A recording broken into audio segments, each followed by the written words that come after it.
Welcome to episode 45 of our Life Story podcast, brought to you by the Living Memory Association, based at the Wee Museum of Memory in Leith, Edinburgh.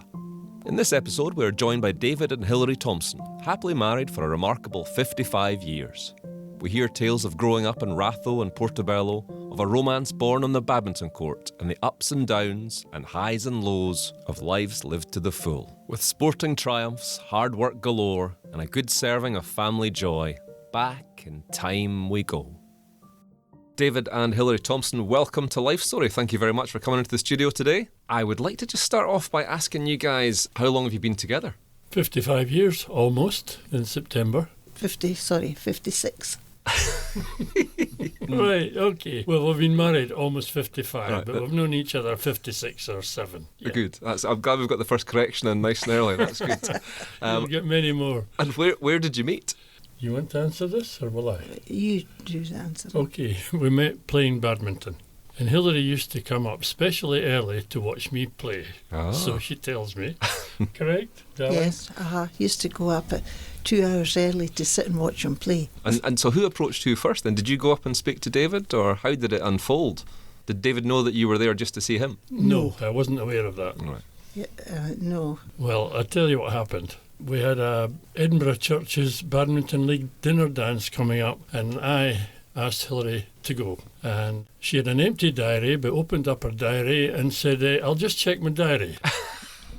Playing hard to get, That's good, wise. But anyway. And that was on my 20th birthday. Yeah. He asked me out to the dance. So it developed from there. Oh. It was about 3 weeks before the dance, and Hilary wondered why I didn't ask her out in between that invitation and the dance. And she thought that I probably had a nurse girlfriend, so she tells me, who was working nights, so that... But that wasn't true. It wasn't true. No. Good. And is there any secret to staying together happily married for 55 years, do you think?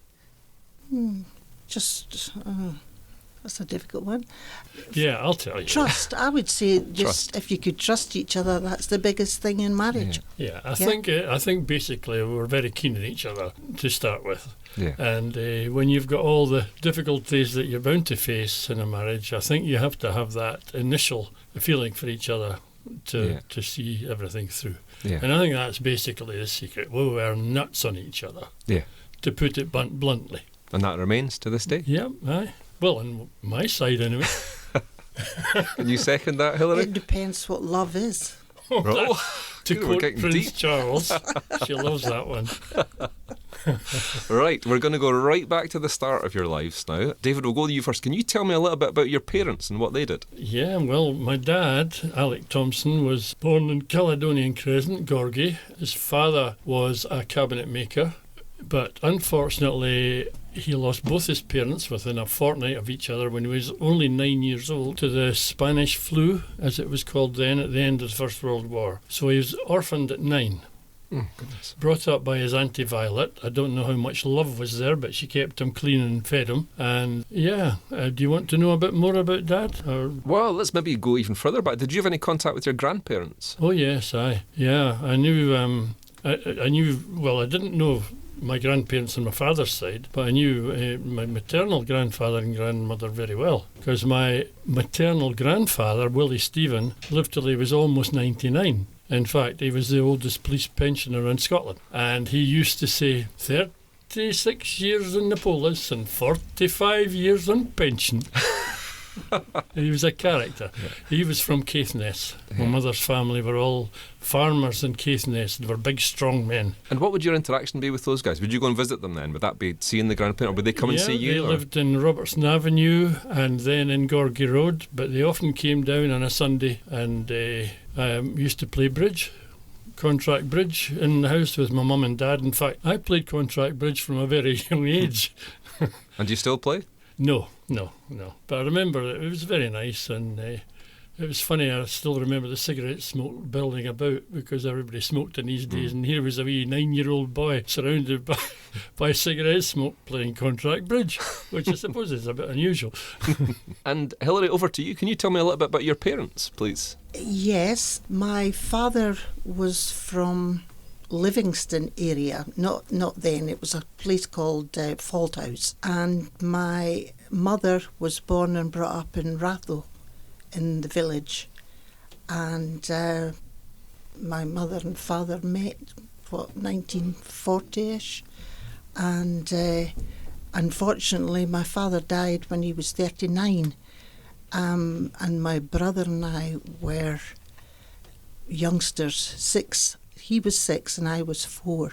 So my mother was widowed at a very young age with 2 young children.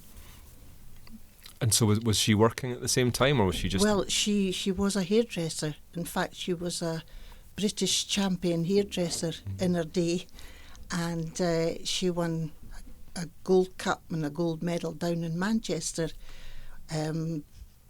when she was, I think she was about 26 at the time. And from there, she worked very hard, and she actually brought my brother and I up and did quite a lot of hairdressing at home, which was quite a good thing that she had this at her fingertips. And did you have any idea of how hard your mum was working at that point? I mean, did you feel like you got enough of your mum's time as well as with her working so hard? Oh yes, yeah, because Derek and I would be at school, and I think she did quite a bit of her hairdressing through the day. So we spent lots of time together, my brother and I and my mother. Yeah. And did you ever think about going into that field yourself? Was that passed through the generations? It wasn't till I was about 15, and I felt that I didn't want to go on studying anymore. I'd had enough of it. So I went into hairdressing at 15. Right. We'll come back to that. We've leapt ahead. Can I just, to place the show in time, could you know when you were born, David? Yeah, I was born 6th of December 1943. And if you don't mind me asking you, Hilary, when were you born? 7th of March 1946. And did you have any brothers, David? Got one brother, an older brother, Douglas, who's 9 years older than me. And did you get on growing up, the two of you? No, we didn't really. We were completely different characters. He was not sporty at all, and I'm the very opposite, of course. So we had very little in common, and 9 years was a big difference. He went away in the RAF, National Service, when he was 18 to Singapore for 2 years. So I didn't see him for that period. And, no, we didn't have a lot in common. And to this day, we don't have a lot in common. He's still going strong. Yeah. Do you speak regularly? Or funnily enough, not now. No, we've had a bit of a fallout, which dear. is very unfortunate. But but that's another story that I don't know if we want to go into. We'll put that on the end. Put that on the extras, maybe. Yeah, I think so. And back to you, Hilary. What are the memories of the house that you grew up in? If you close your eyes and you walk around that house, what does it look like? It was a small prefab. During the war, I think it was for soldiers and whatever, who came back from the war. And it was a very small prefab which we were in for quite a while, and it was lovely. It was very nice. I mean, I enjoyed my childhood. And were there quite a lot of prefabs around it? Did you have a big group of pals? There would be maybe 12 prefabs, and we had lots of young friends, and really enjoyed my childhood being in the countryside. And what area was that in again, sorry? That was Ratho. Ratho. Ratho village. And yourself, David, your child, if you go back into that house you grew up in, can you see much of it? Well, I was born, funnily enough, in a very posh private nursing home in Grosvenor Crescent, which was at odds with the house we lived in because we stayed in a top flat in a tenement in Grove Street. And it was a horrible, dirty, smelly tenement that I hated going in when I was small. My father, the reason we stayed there is because my father, who I told you had been orphaned at 9, became a van boy for Martin's the Bakers, who were the biggest bakers in Edinburgh at the time. Then he became a vanman, then he became transport manager, then he became general manager. And that was the house we lived in, above the bakery in Grove Street, which later became Marco's Leisure Centre, snooker. So he did very well for my 9-year-old orphan. Yeah. Then he decided to go into the fish trade in 1946, which is another story, which you can hear about if you want. Yes, we'll get to that maybe when we get to your own work career, when we tie that in with your dad. Can I just, where did you hang about as a wee boy? You know, when you were living in that tenement, where did you have your fun out in the streets? I told you that we were in Grove Street, and in these days, Old Ricky meant Old Ricky. It was some of the terrible smog, and the chimneys were belching out coal smoke. And I was very ill when I was 1 year old. I contracted TB, and the doctor said, this boy's going to die unless you get him out of here. So my dad had to buy a bungalow when I was 4 down in Joppa, which he couldn't afford at the time because he just started in the fish trade. But he had to take on a mortgage, and we even had a boarder in a small bungalow just to try and make ends meet. I was brought up in Bedford Terrace in Joppa, which was a great place to be brought up in, of course, and my health went, I was a lot better and sort of grew into the magnificent specimen I am now. And playing out, what would it be? Did we play football in the street? Yeah, it was great. I was, we had a wee gang, Jimmy Sherry's gang, and we played football on the beach. We played cricket up Joppa Quarry. If the tide was in, we'd play football with a tennis ball under the benches on the promenade. And we'd go hunting chestnuts and, climbing trees. It was a great place. And I loved going along Portobello Promenade when I was young. Glasgow Trades and Edinburgh Trades holidays. And my mum used to say, why are you going out with a jersey on, David? It's boiling hot out there. But the jersey was for tucking into my trousers, shorts, and I'd collect lemonade bottles from the beach. Threepence. 3 old pennies, which is equivalent to 1p now, for a lemonade bottle. And if you found a Bulmer cider bottle, you got 6pence, a tanner, your riches. So you could make half a crown a day, 12.5 pence, which is nothing now, but fortunes then. And would that go straight on sweets or something more sensible? Yeah, something like that, aye. And your carefree days in Ratho, Hilary, do you remember any of your pals from that time? Any of their yes, names? I still keep up with quite a few of my pals. And it was a very close, it was very small then. It's certainly built up quite a bit, Ratho, now. But we all had good fun and went up the woods, and my mum opened the door and off you ran. And we used to go down to the farm, watch the cows being milked, and it was a great childhood and a great life. And would that be let out the door at the start of the day and you'd be back for your tea? Or? Yeah, yeah. And did your mum cook the meals in the house then? Was she a good cook? Yes, she was a very good cook, and all the meals obviously were made from scratch, and soup came into it quite a lot, and we were really very well fed as youngsters. And I'll ask this one to you as well, David. Is there anything that you ate in those days that you would never eat now? Were there any regular meals that your mum would make that have disappeared from the Thomson menu? Not really. No, I still carry on quite a bit of my old mum's cooking. Yeah. My mum's old cooking. Yeah. Yeah. And yourself, David, is there any? Yeah, there's one or two things. Being in the fish trade, we used to eat salt herring and tatties, which nobody seems to eat nowadays. My mum would make potted head, literally potted head. There would be a sheep's head involved, pig's trotters, spalebone steak, and then, of course, the pig's trotters would make the sort of aspic jelly for the potted meat or potted head. I didn't know the head was involved until quite a bit later when I found the sheep's jawbone in the bucket.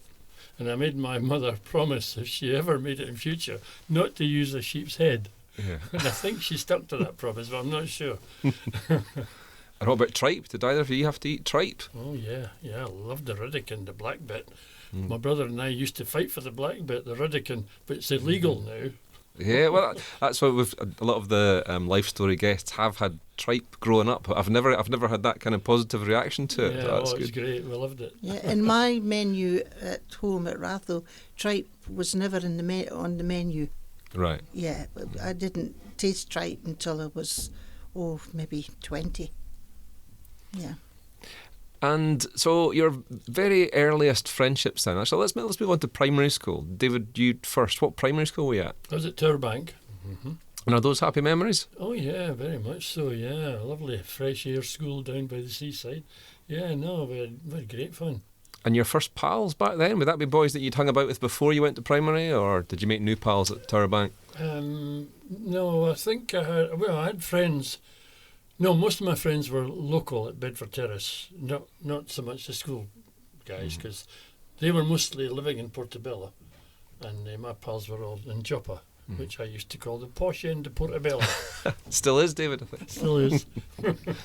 And I know sport's played a big part in your life. When did it make its appearance with regard to primary school? Did they have a football team at that time? Yeah, we had a very good football team, Towerbank. We were in 3 finals that year. The Inspectors' Cup, we lost 1-0 to, what did they call it? Murrayburn, I think they called it.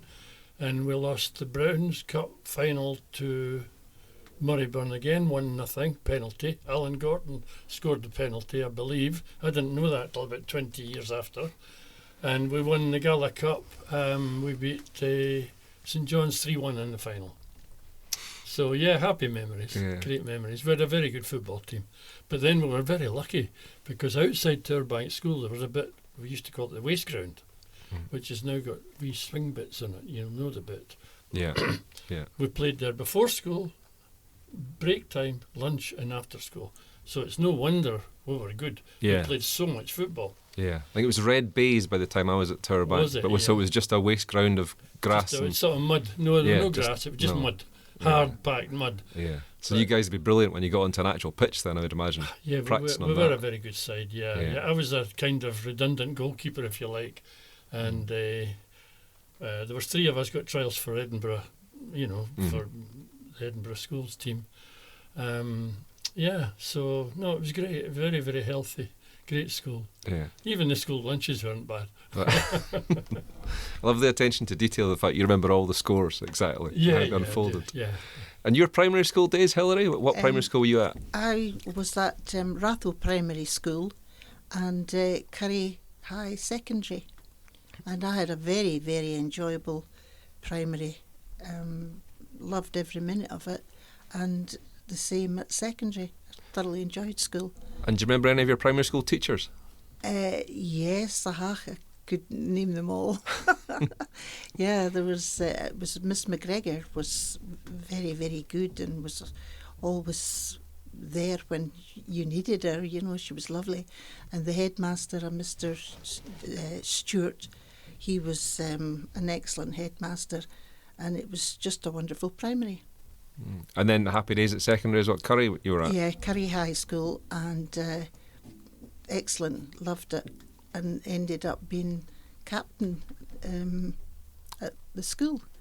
So, and I did a lot of sport, and I was sports champion 3 years in a row, and didn't realise how fit I was then, and did a lot at school. Yeah. So would that be athletics or hockey, or what were you excelling in? Athletics, yeah. And what academic subjects did you excel in? Well, I took French and I took Latin at school, in the secondary, but I was really not liking secondary so much in the academic side. Right. And just really wanted to leave school at 15. Yeah. Yeah, and quite a few of my pals, they stayed on and got hires, and but I just was very much wanted to leave school. Although I loved it, I just wanted to move on. And were you well behaved at school? Very well behaved. Right. Yes. And did you get into trouble much at school, David? Yeah, I knew everybody's belt. Right. I knew the ones to avoid. Yeah, I used to get a lot of the belt. And was it a traditional belt? Would it be a TAWS? It was a TAWS, yeah. Bill Bowie, the head music teacher, his was one you wanted to avoid. It was murder. And the other music teacher, Horsey Shires, his wasn't that bad at all. So I knew them all. Yeah. Some of the Latin teachers were very strict disciplinarians. So yeah, no, I used to get in a bit of trouble. Yeah, I must admit.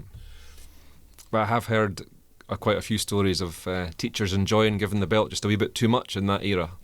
Yeah, I think some of them were a wee bit strange that way. Put it tactfully, strange. Yeah. But I think they got a bit of pleasure. There is an interesting story about the second music teacher's belt, if you want to hear it. Yes, I'll do that, yeah. Well, I bet my friends before, Horsey Shires, that was his nickname, Norrie Shires, but we called him Horsey Shires, second music teacher. He used to teach in the old school library at the Royal High, a big, beautiful octagonal building, room. Anyway, I bet my pals, before we went into that particular class at Christmas time, that I could get 6 of the belt without blinking from Norrie Shires. So I collected 7 shillings or whatever it was from 7 pals. Anyway, we went in and it was we're practicing school Christmas hymns, and I thought, how do I get the belt? So we're singing Noel, Noel, and I went, Noel, Noel, Noel, Noel, like that. Thomson. So we did it again. I did the same thing, right out here. Now the problem was, to prove that I didn't blink, I had to have my eyes to the class. Normally he belted you. He was facing the class in my back. So I walked right past him to this big roaring log fire which we had, stood with my back to the fire so all the class could see me. So I used to practice, and he would take his cloak up over his shoulder and he'd hit the grand piano to practice, you see. So I'm sitting there, double-handers.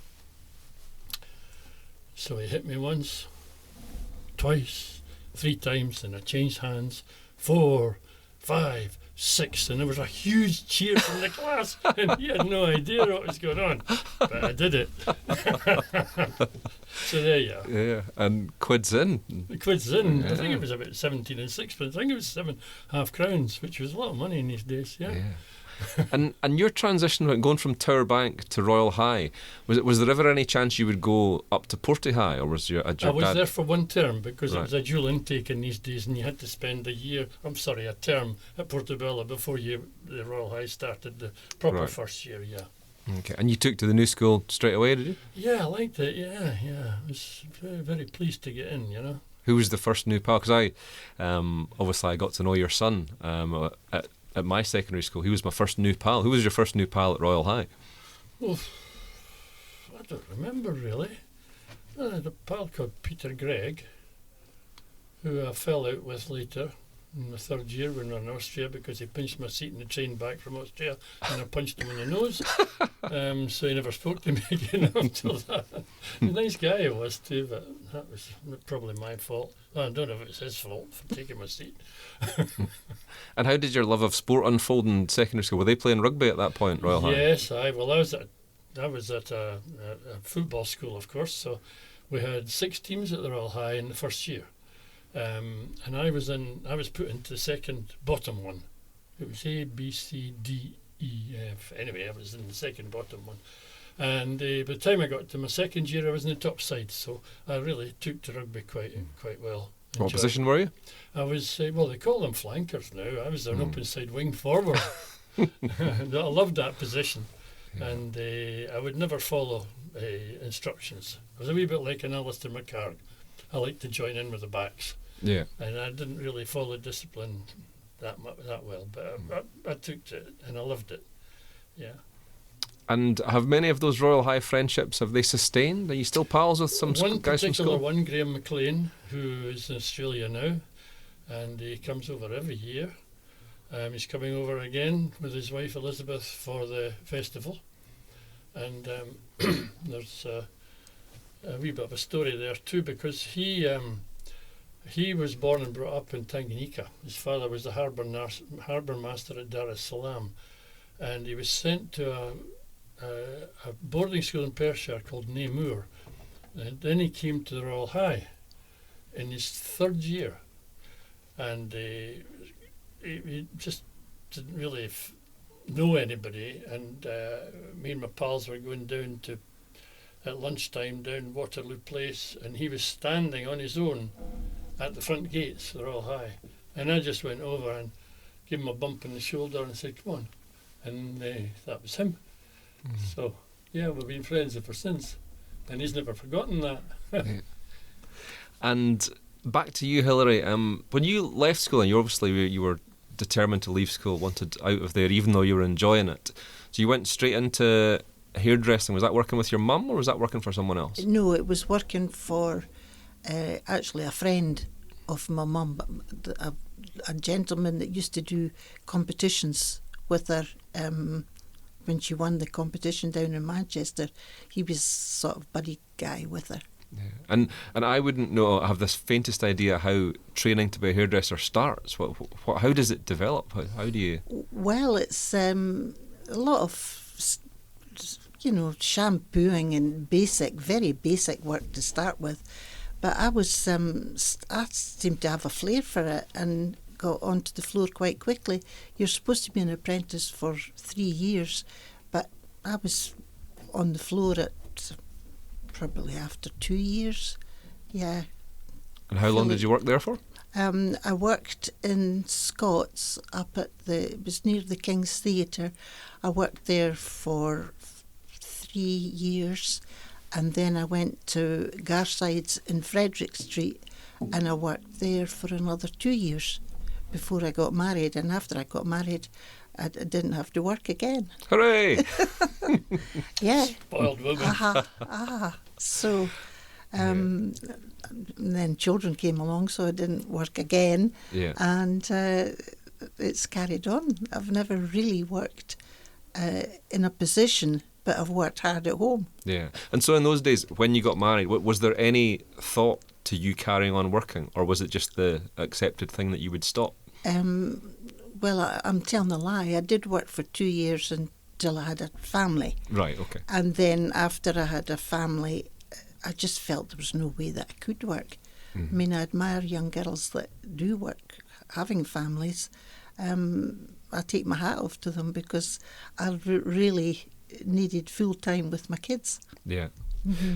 I didn't want Hilary to work after she had kids, because I remember having to come home, a latchkey kid, coming home to an empty house, and they putting the fire on and getting the kettle ready and things like that, and I just didn't want that if I could possibly avoid it. And so it's a hard enough job bringing up 3 kids without, Absolutely. I know some people have to do it with mortgages, but we were in a reasonably fortunate position where she didn't have to work, and I certainly didn't want her to. And so how did your work career unfold from leaving school, David? Well, I always wanted to make money from lemonade bottles, as I told you earlier. It was sort of built into me. And I wanted to, first of all, go up to Doonray Power Station and help build it when I was 18, up in Caithness. And they were paying big money for tool boys. And it was massive money for the age. My dad wouldn't allow me, although he wasn't a man who ever really told me what to do. Then I wanted to, if I couldn't do that, I wanted to go and work for Salveson's as a galley boy in the whaling ships, which once again was huge money, overtime and all the rest of it. And that wasn't allowed. I certainly didn't want to go to university, which my mum did. She wanted me to go, and so I went into the business, and I wasn't going to go to insurance or bank. I couldn't. That didn't appeal to me. So I went into business, and we ended up. We were about the biggest fishmongers in Edinburgh. Eventually, my brother and my father and I, we had 5 shops. We had 4 fish shops and a grocer's shop. We had a travelling shop, which was very successful, and we had a very big catering business where it supplied all the top restaurants and in Edinburgh, and the NCB and university. We had big contracts, so we were very big at one time. And was that immediately a very hard working life, being in the fish business? Oh yeah, it was long hours. It was it'd be a 60-hour week, and you didn't really stop for lunch. You just worked through. Yeah. It was hard work, but I enjoyed it. Yeah. And what were you doing with the money you were making then? Were you saving up, or were you? Well, we had quite a comfortable lifestyle. Well, it was only what we deserved, because I worked very hard, and then I had to pay the school fees. I started up a kitchen business. I applied for a job as a kitchen designer and salesman with a firm in Ayrshire called Kyle Kitchens. And there was 120 applicants, and they wanted 2, and I kind of sold myself. And although I didn't know anything about kitchens, and I was pretty successful at that. So were you doing that alongside the fish business? Yeah, I used to go out at nights and design and sell kitchens, and then I thought, this is good, but I'm going to start up my own business. And I started up my own business called Kitchfit with a pal of mine, Jimmy Spence, a joiner. And it was long hours, and then a firm called Magnum Kitchens, I think they were called, came on, and there was a lot of opposition. They were putting out salesmen everywhere, and I thought, instead of selling 1 out of 3, I was selling 1 out of 5. My strike rate was very good, and then it became less. And I thought, all I'm doing is paying the blooming tax man here, because that's where the kitchen money was going, to the tax man. I thought, to hell. So that was it, finished. Yeah. And you went back into to Jimmy Spence, the joiner. Just handed it to him. That's yours, Jimmy. Yellow Pages have been paid. It's yours. Yeah. And how long did your dad work for? How long did my dad work? Well, my dad died he died at 59, unfortunately, with a heart attack and strokes. He had a bad time in his last few years. But he worked from the age of 12, as I said, as a van boy with Martins and Bakers, till he was 59. He was working part-time. He used to just please himself, because my brother and I were doing most of it, but he was a great guy, and I missed him very much. And how long did your brother remain in the business for? Well, Douglas retired at 55, I think he was. We sold up. He wanted me to keep the whole thing on, and I didn't want to. I was quite happy. I just took the travelling shop, which was round Ravelston and Barrington and Murrayfield, and had great clients, and I loved doing it. It was a healthy life, and I sold a lot of stuff. It was a great wee business. So I kept that going till I was 71. But my brother wanted me to take the shops on and the catering business, and I said no. I said, I've had enough of staff. I said, if they're not off sick, they're stealing. And I just had enough of staff. Yeah. So I kept, we just sold up, or he sold up, because it was mostly his by that time. And I kept the van run on till I was 71 and loved it. And when I stopped, on, I wouldn't say Hilary's insistence, but Hilary's advice, I was in mourning for a year or 2. I missed all my customers so much. Yeah. And it was ingrained into my psyche, So I really did miss that. I've got over it now, because I've been retired for 7 years now. Yeah. And what did you fill the time with? When you retired, yeah. Oh, well, I still play golf 2-3 times a week. I play pitch and shoot. I played a lot of cricket. I started playing cricket when I was 40, and I was still playing for Heriots when I was 61 or 62. So I keep pretty active, and I've got an electric bike now. I cycle from Chopper to the Cat and Dog Home 7 o'clock in the morning. So I like that too. It keeps the old legs going, And how much of that do you need the electric boost for? I tried to keep it down to eco. Yeah. You can go to turbo, but it's a bit heavy. It's called a Trek, and it's a hell of, you can hardly lift the damn thing. So to go without assistance would be quite hard going. Yeah. Yeah, but I like it, And Hilary, to wind back in time a bit, you've got 3 lovely kids, Graham, Colin and Louise. Did you take to parenthood and being a mum straight away? Did it feel like just a natural role to be in? Or? Yes, no, I just wanted to be a mum. I remember saying to Dave, I want to start a family right away. And Dave says, honestly, he says, I would rather have a puppy first. I couldn't believe it. Anyway, he got 3 children very quickly after that. And no, I did love being with kids. And when the kids went into nursery, I used to go into nursery and help out because I just loved kiddie talk and being around kids. Yeah, loved it. Did David ever get his puppy? No? Yeah. Well, I had him before that. I had my brother got him from a customer, Robbie, for my 18th birthday. Right. He was a Labrador cross, and he and I were great mates. But your mum had my mum had the dog then. Yeah, my mum kept him after I left the house. My mum kept him for a while. So and we got him back later on. Yeah. But that's what you wanted in the house, and I thought, he's a great mate of mine, Robbie. You'll probably remember Robbie, do you not? I don't think so, no. No? He was maybe gone by the time I arrived on the Thomson scene. But the boys were about 12 when I got to know them. Oh, Louise was only, months old when Robbie died. I was 33 when he died. Mm-hmm. He was almost 15. So that gives you... No, you won't. Barry won't remember, no. And the early days of the kids growing up, is there anything that sticks out of their early kind of primary days that you're particularly proud of, or moments that stick in the mind? Well, later on, as Hilary told you earlier, she was Open School Athletics champion 3 years in a row, and Louise emulated that at Heriots. And she got capped hockey and athletics for Scottish schools, so that's quite memorable. Yeah.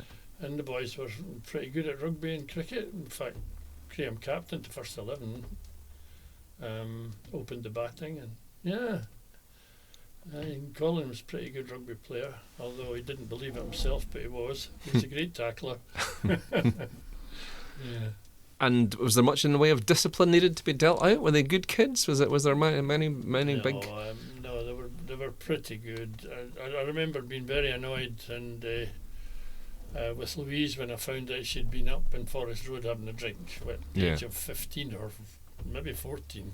I'm not sure, but I was not a happy man. Yeah, I can imagine. Yeah. Because I don't remember you being angry very often at all, but when you were angry, it was quite scary. Well, that might have been it. I didn't have to resort to corporal punishment, put it that. I think a couple of hearty blows on the forearm, on the side of the arms to the boys, was as much as ever happened. And which of your mum's favourite meals, Hilary, would you cook for the kids that would always go down well? I think with our family, I think mince and potatoes always went down well with the children. I mean, it seems a bit basic, but that's what they always enjoyed. That's a classic, isn't it? It's a classic. My memory of coming round to your house at the age of about 12, it's always diluting orange juice. Oh, right. Because we'd always been running about playing football and touch rugby and cricket in the street. Yes. So it was always coming in for the juice. That's my memory of those days. Yeah, that's right. And of course we did eat a lot of fish. We all love fish. Mm-hmm. So obviously it was the thing to do. Yeah. Father being a fishmonger, but. Yeah, and would you occasionally treat yourself to prime cuts, or was it always stuff that needed to be eaten? Well, it'd all be good stuff, I would imagine. I did sell butcher meat as well, and fruit and veg, and chickens and eggs on the van, so we could live off the van, no bother. Yeah. Yeah. No, we ate a fair bit of meat, and we still do to this day, yeah. And then Graham followed you into the fish business for a while? Yes, he did, aye, after his days with Registrar House, I think it was called, Meadowbank House. Yeah, he was in there for a while, and then went into fish trade. And the point of your life that you're at now, guys, are there any more dreams or hopes or things you want to do? Anything unfulfilled? Nothing unfulfilled, but I would. I think we want to spend a wee bit more time abroad. Maybe a week or two at a time in a nice place. In fact, I just booked last week for 10 days in beginning of October in Mallorca. So, very nice. Yeah. Did you ever go on holidays when you were kids? Was there ever any? Oh yeah, we're all over. And was that local? Was that UK or? No, we went abroad a lot. Yeah, with the kids. Yeah, that was Dave's thing. He did like a nice holiday, and I mean we went when when we started going, Colin was only 1.5. Graham would be about 3, and we went to Tenerife. Yeah, we were in Florida. So we've always he's always planned we've nice been in holidays. Italy and we've been a lot of places. Yeah. We used to go just about every year, I think, somewhere. And your own childhoods, you wouldn't have got away much then, I wouldn't imagine, would you? No, in my childhood, we didn't go anywhere at all, really. I had an aunt that had a farm down in Selkirk, and it was actually my granny's sister, a great aunt, and we used to go down to the farm for 2 weeks, 3 weeks in the summertime, and to me it was the best holidays I've ever had. Yeah. 3 weeks on the farm, so that was all we did. And later on we did a couple of holidays, but nothing special. Yeah, just in the UK. Yeah. So what would be your first experience of going abroad? With a girlfriend, went to Italy when I would be 17, 18. That was my first time abroad. Yeah, which was wonderful. Yeah. Yeah. And David, yourself, when you wouldn't have gone, was there any even kind of day trips? My Or dad had a cousin in Blackpool, and we went down there. I'd be about 12 or 13. We went down for a week, stayed in Blackpool, and I remember we went to a cricket match. I think it was in Scarborough, and it was Yorkshire, Lancashire.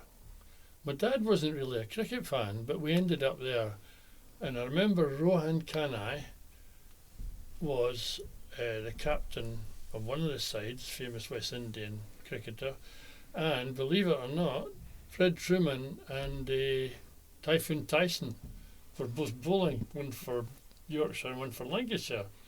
And I suppose at the time I didn't realise the significance of that, but you know, it was great.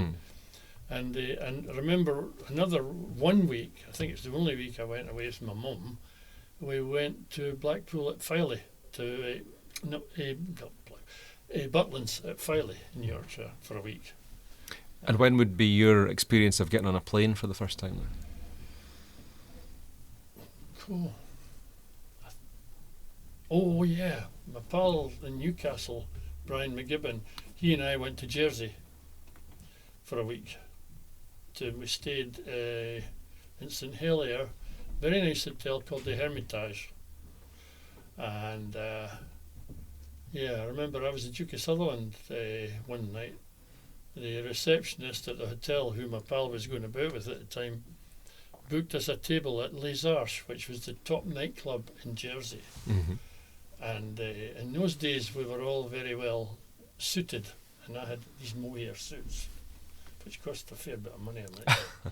But they were all handmade, and so this receptionist, Eileen was her name, booked up a table at Les Arches for the Duke of Sutherland and his entourage, and we booked a limousine, and I got out the back seat, the door being opened for me, and I walked out with my navy blue mohair suit, tie and all the rest of it by the manager, and he escorted us to a table with a candelabra and a bottle of champagne all ready for us. And I carried off being the Duke of Sutherland all night, so that was a good laugh. Did you go out dancing much in Edinburgh, the pair of you? No, I was badminton. I played an awful lot of badminton on Saturday nights and things. But Hilary did a good bit of dancing, and it wasn't my scene really. Yeah. Do you remember No. what clubs you went to, Hilary? We used to go to the Cavendish, that was one, and the Plaza, and a few times the Pally. A few times, but I mean, Dave, he wasn't a dancing boy at all. No. No, he preferred the sport and Yeah. things, yeah. But that was our weekends, dancing. Yeah. Dancing and sport, what more could you ask for? And we're winding down towards the end now. We're getting to the deep questions. So, is there any advice you would give a young David starting out in life that you've piled up, or even just a young person starting out today? Is there anything that you would say to them that you wish that you'd known? Well, I would say give yourself the best start in life, and do work hard at school. At least it gives you options, and I didn't do that. Yeah. I was a bit of a waster, a skiver, and So I would certainly say that, even although you don't use your education, it gives you options. Yeah. And I would certainly say that's a good bit of advice, really. And is there anything that young Hilary could have done with knowing? Is there anything with... No, I think my life was pretty easy once it started. Yeah. I mean, there was the odd hiccup, losing a baby in 1970, and one or two other things, but really life was quite a dream. Yeah. Mm-hmm. That's lovely. Mm. And probably not yourself to come to this next question then. The next question is, any regrets, the pair of you? Well, I told you the one about the science, letting down my science teacher when he had faith in me, and I let him down badly. I haven't forgiven myself for that ever. Yeah. Could you give us that was obviously beforehand in the Wee Museum of Memory that you told us that. Could you give us even just a brief summation of that for the show? My classwork was always pretty reasonable. I could sort of understand and answer questions when perhaps some of the other guys couldn't, and so I've got to say I was reasonably good at chemistry and physics, and I failed my prelims miserably with, I think I got 28 and 32% in my higher physics and chemistry prelims because I hadn't done any work basically. And then Mr. Holroyd, my chemistry teacher, gave me a chance, which I think was highly unusual, if not unique. And he said he'd had a word with the head science teacher and he'd agreed to let me sit my prelims again. Now I thought I better do a bit of work on it. It was a big subject he gave me, nitrates. He gave me about a week or something to do it, and I got 84%. So they decided to present me for my higher physics and higher chemistry, which was very nice of them, and I still didn't do any work. When it came to the exams, 2.5-hour exams each, and I wrote at the top of each of the papers, due to the unsuitability of questions, shall not attempt to answer. And I still feel ashamed of that to this day. I was summoned to see Mr. Cook, the head science teacher, and he said, Thomson, he said, you've let down your school, you've let down yourself, you've let down the teacher, you are not worthy of even belting. Get out of here. And I deserved it. It was dreadful. And unforgivable. And when he said that to you, did you realise, at what point did you realise how much of a mistake you'd made and how much you'd let the people down? Was it? I sort of panicked because by the time I got the second prelim, there wasn't that long to go before the hires, and I had 5 years of swatting to do for each subject, and I just thought it'd be just about impossible in the time. Yeah. So it was an awkward situation, and it was bad. It really was bad. Well, let's move on from that to something slightly cheerier. What are your proudest achievements? God, how long have you got? Hilary, do you want to go first while David thinks, while he stacks them up? Let him carry on.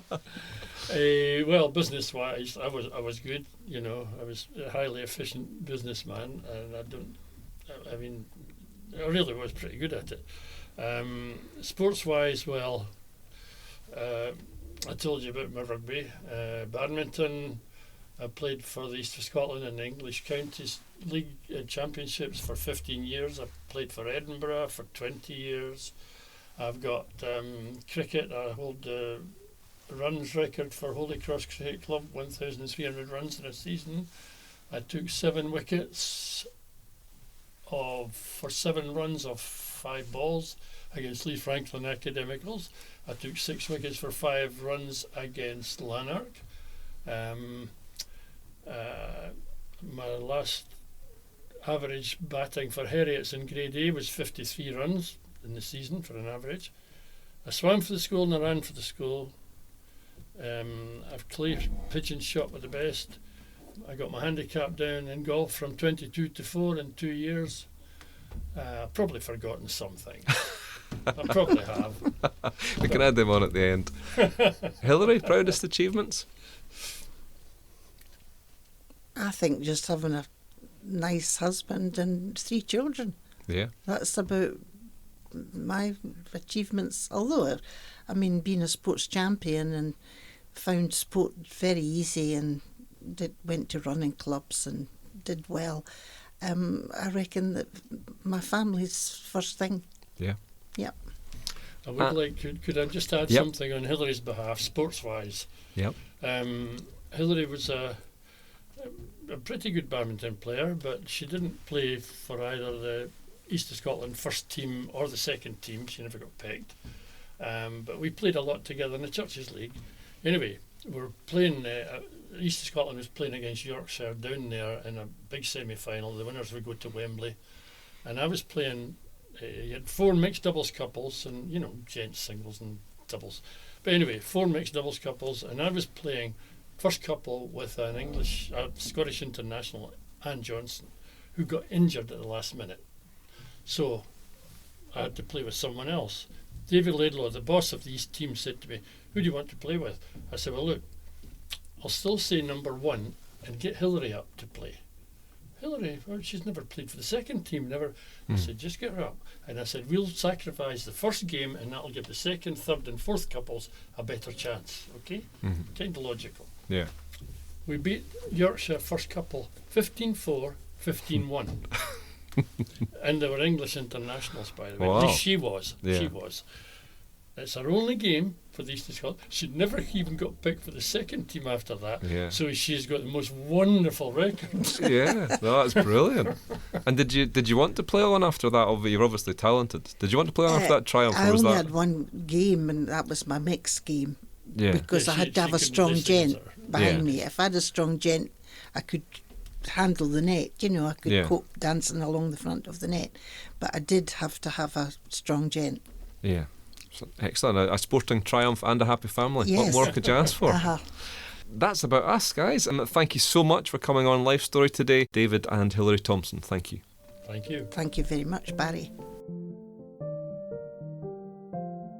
If you've enjoyed this podcast, our further reminiscence and music shows Life Story, Leith Lives, Forgotten Songs from the Broom Cupboard, and Analog Rory's Jukebox can all be accessed from the Projects tab on our website or via Apple Podcasts or Spotify. Until next time, we bid you farewell.